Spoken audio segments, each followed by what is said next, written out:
आलमी मंडी में तेल की कीमतों में एक बार फिर इजाफा हो गया। रिपोर्ट के मुताबिक मंगल के रोज मशरक़ वस्ता में जुग्राफियाई सियासी तनाव के बायस तशवीश बढ़ने से तेल की कीमतों में इजाफा हुआ।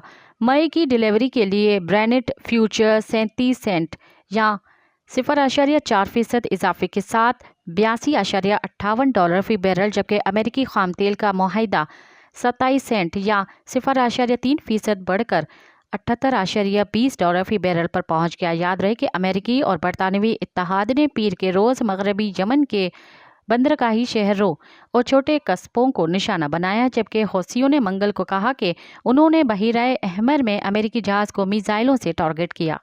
मज़ीद ख़बरनि ऐं तफ़सीलात लाइ विज़िट कयो असांजी वेबसाइट www.awamiNewsHD.com ऐं ॾिसंदा रहो अवामी न्यूज़ HD।